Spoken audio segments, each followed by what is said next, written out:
दिल्ली शहर में रमेश और टीना दोनों भाई बहन थे और उनके माता पिता एक बाढ़ के कहर का शिकार हो गए थे। उनके पास ऐसा कोई नहीं था जो उनका ख्याल रख सके।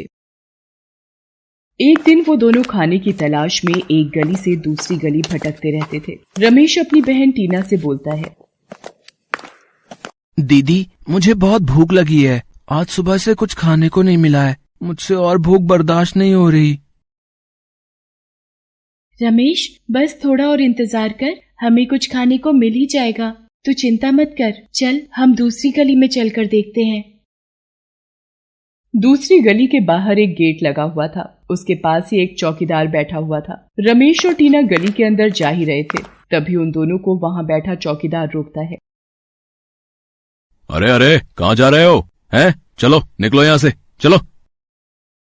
अंकल, हमने सुबह से कुछ नहीं खाया है, हमें अंदर जाने दो, क्या पता कोई हमें खाना दे दे। अरे यहाँ भीख मांगना मना है। चलो चलो जाओ यहाँ से।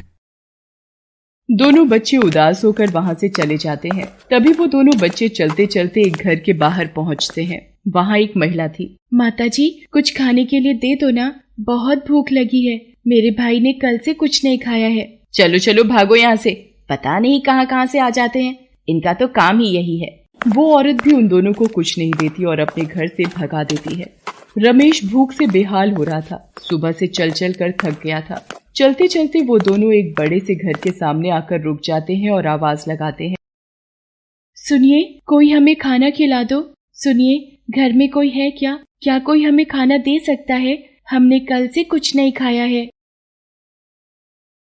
तभी उनकी आवाज सुनकर एक लड़की घर से बाहर आती है। अरे कौन हो तुम और ऐसे भीख क्यों मांग रहे हो? तुम्हारे माता पिता कहाँ हैं? उस लड़की की बात सुनकर दोनों बच्चे उदास हो जाते हैं।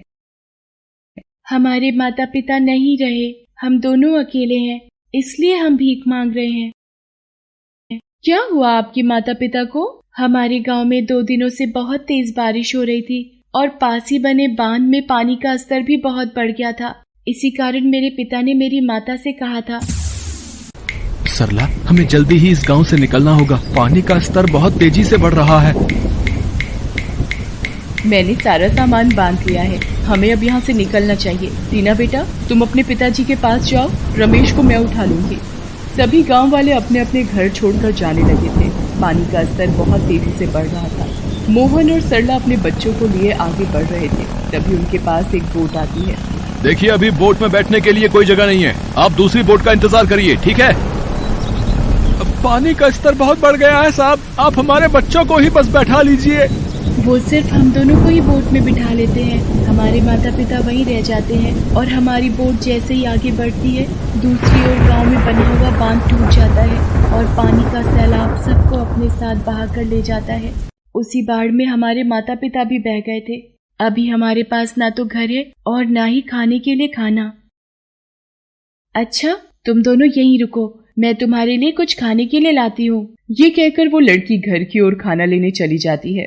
रमेश और टीना वहीं घर के बाहर बैठकर उस लड़की के आने का इंतजार करते हैं और तभी उस घर में एक गाड़ी आती है और उस गाड़ी में से एक महिला बाहर निकलती है और जैसे ही वो रमेश और टीना को देखती है, वो गुस्से में तुरंत ही चिल्लाते हुए बोलती है, कौन हो तुम और यहाँ मेरे घर के आगे क्यों बैठे हो? निकलो यहाँ से, पता नहीं कहाँ कहाँ से आ जाते हैं। वो महिला बहुत ही अमीर और घमंडी थी। जी, हमें भूख लगी है, वो दीदी हमारे लिए खाना लेने के लिए अंदर गई है। ये काव्या भी पता नहीं किस किस को बिठा लेती है। तुम दोनों उठो और भागो यहाँ से जल्दी से। वो औरत रमेश और टीना की कोई बात नहीं सुनती और उन्हें वहाँ से भगा देती है। तभी वो लड़की काव्या खाना लेकर घर से बाहर आती है और वो देखती है कि वो दोनों बच्चे तो वहाँ हैं ही नहीं। अरे, वो दोनों बच्चे कहाँ चले गए? तो फिर वो अपनी माँ को देखती है। काव्या अपनी माँ से पूछती है, माँ भी इधर 2 बच्चे थे, वो दोनों कहाँ गए? क्या आपने उनको देखा है? बेचारे 2 दिन से भूखे थे, उनको बहुत भूख लगी थी। मैंने तो उन्हें यहीं बैठने को कहा था, पता नहीं कहाँ चले गए। मैंने उन दोनों को यहाँ से भगा दिया।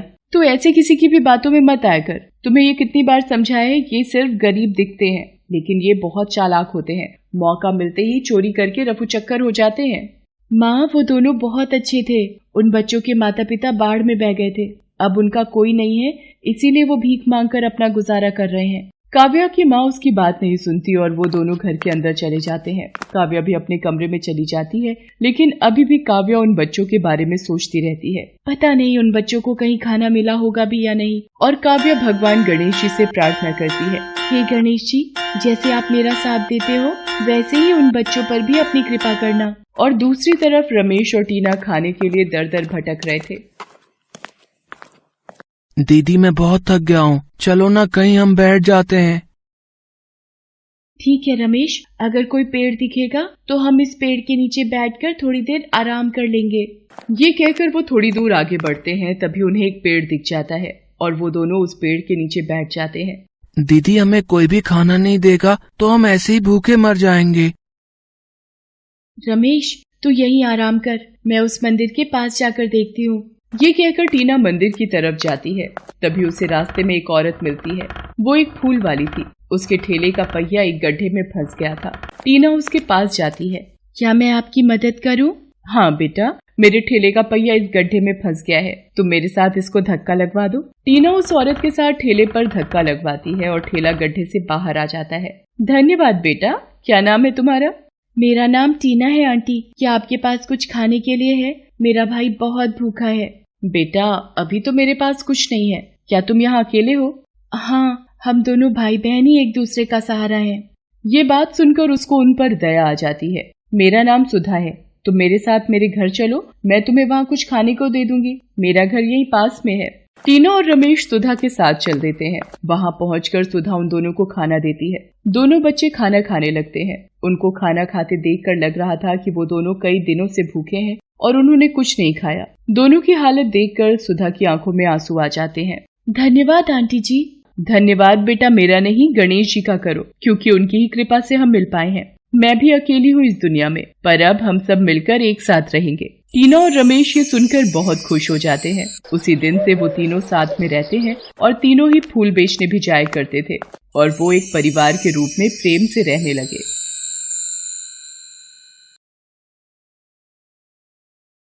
मुंबई शहर में मोनू और सीमा दोनों भाई बहन रहते थे। उनके माता पिता एक कार एक्सीडेंट में मर गए थे और वो अनाथ हो गए। अब उनके पास ऐसा कोई नहीं था जो उनका ख्याल रख सके। वो दोनों खाने की तलाश में एक गली से दूसरी गली तक भटकते रहते थे। मोनू अपनी बहन सीमा से बोलता है, दीदी मुझे बहुत भूख लगी है, आज सुबह से कुछ भी खाने को नहीं मिला है, मुझसे और भूख बर्दाश्त नहीं हो रही है।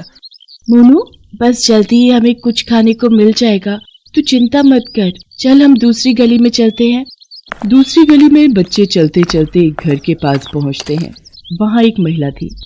माताजी कुछ खाने के लिए दे दो ना, बहुत भूख लगी है, मेरे भाई ने कल से कुछ नहीं खाया है। चलो चलो भागो यहाँ से, पता नहीं कहाँ कहाँ से आ जाते हैं। वो औरत उनको कुछ नहीं देती और अपने घर से भगा देती है। दूसरी ओर मोनू भूख से बेहाल हो रहा था और वो सुबह से चल चल कर बहुत थक गया था। मोनू और सीमा खाने के लिए दर दर भटक रहे थे। दीदी दीदी मैं बहुत थक गया हूँ, चलो ना कहीं बैठ जाते हैं। तभी वो एक पेड़ के नीचे आ जाते हैं। दीदी अगर हमें कोई भी खाना नहीं देगा तो हम तो ऐसे ही भूखे मर जाएंगे। मोनू तू यहीं आराम कर, मैं उस मंदिर के पास जाकर देखती हूँ। सीमा मंदिर की तरफ जाती है, तभी उसे रास्ते में एक औरत मिलती है। वो एक फूल वाली थी। उसके ठेले का पहिया एक गड्ढे में फंस गया था। सीमा उसके पास जाती है। क्या मैं आपकी मदद करूं? हाँ बेटा, मेरा ठेले का पहिया इस गड्ढे में फंस गया है, तुम मेरे साथ इसको धक्का लगवा दो। सीमा उस औरत के साथ ठेले पर धक्का लगवाती है और ठेला गड्ढे से बाहर आ जाता है। धन्यवाद बेटा, क्या नाम है तुम्हारा? मेरा नाम सीमा है। आंटी क्या आपके पास कुछ खाने के लिए है? मेरा भाई सुबह से भूखा है। बेटा अभी तो मेरे पास कुछ नहीं है, क्या तुम यहाँ पर अकेले हो? हाँ, हम दोनों ही एक दूसरे का सहारा हैं। उसकी बात सुनकर उस औरत को उन पर दया आ जाती है। मेरा नाम गीता है, मेरे साथ घर चलो, मैं वहां तुम्हें कुछ खाने को देती हूँ। दोनों बच्चे खाना खाने लगते हैं। उसको खाना खाते देखकर लग रहा था वो दोनों बहुत दिनों से भूखे हैं और उन्होंने कुछ नहीं खाया। दोनों की ये हालत देखकर सुधा की आंखों में आंसू आ जाते हैं। धन्यवाद आंटी जी। तुम्हारे माता पिता कहाँ गए और तुम यहाँ पर कैसे आए बेटा? हमारे माता पिता कार एक्सीडेंट में मर गए थे। अब इस दुनिया में हमारा कोई सहारा नहीं है। आज बहुत दिनों के बाद हमें अच्छे से खाना नसीब हुआ है। तुम खुद को अकेला मत समझो। मैं यहाँ अकेली रहती हूँ। तुम चाहो तो मेरे साथ रह सकते हो। बच्चे उसके साथ रहने को मान जाते हैं। अब सीमा और मोनू मंदिर के बाहर उसके साथ फूलमाला बेचने में उसकी मदद करते हैं और वो एक परिवार के रूप में एक साथ रहने लगे। एक दिन, बच्चों, कुछ दिनों में जन्माष्टमी आने वाली है। उस दिन मंदिर में बहुत से श्रद्धालु आते हैं। उस दिन हमें और ज्यादा फूलों की जरूरत होगी। उस दिन हमें जंगल से ज्यादा फूल लेने हैं ताकि हमें उस दिन ज्यादा मुनाफा हो सके। माँ, ये जन्माष्टमी क्या होती है? उस दिन क्या हुआ था? बेटा, उस दिन देवकी माता ने कारावास मतलब जेल में श्री कृष्ण भगवान को जन्म दिया था। जेल में? पर वो क्यों? वो जेल में क्यों थी? श्री कृष्ण की माँ देवकी और पिता वासुदेव को कंस ने बंदी बनाकर जेल में डाल दिया था। माँ, ये कंस कौन था और उसने उन्हें कारावास में क्यों डाला? कंस देवकी का भाई था और कंस के लिए भविष्यवाणी हुई थी कि देवकी की 8वीं संतान द्वारा कंस की मृत्यु होगी। इसीलिए कंस ने देवकी और वासुदेव को कारावास में डाल दिया था और वो उनकी संतान को मारना चाहता था। माँ, ये कंस बहुत बुरा इंसान था क्या? हाँ बेटा, जब कृष्ण का जन्म होता है तो वासुदेव श्री कृष्ण को सबसे छुपाकर यमुना पार यशोदा माता के पास छोड़ देते हैं। सुधा की बात सुनकर मोनू और सीमा सो गए थे और सुधा भी सो जाती है। अगले दिन, जल्दी उठो बच्चों, आज हमें बहुत सारे फूल लाने हैं और उनकी माला बनानी है। तुम्हें याद है ना जन्माष्टमी आ रही है? हाँ माँ, हमें याद है। सुधा अपनी थाली लेती है और मोनू और सीमा के साथ जंगल में फूल लेने जाती है। जंगल में पहुंचकर तीनों सुंदर सुंदर फूल तोड़ने लगते हैं। तभी सुधा की चिल्लाने की आवाज आती है। एक सांप सुधा के पैरों को काट लेता है। बचाओ, बचाओ, सांप, सांप ने मुझे काट लिया। सुधा की आवाज सुनकर सीमा और मोनू दोनों भागकर सुधा के पास आते हैं और वो देखते हैं एक सांप वहां से जा रहा था।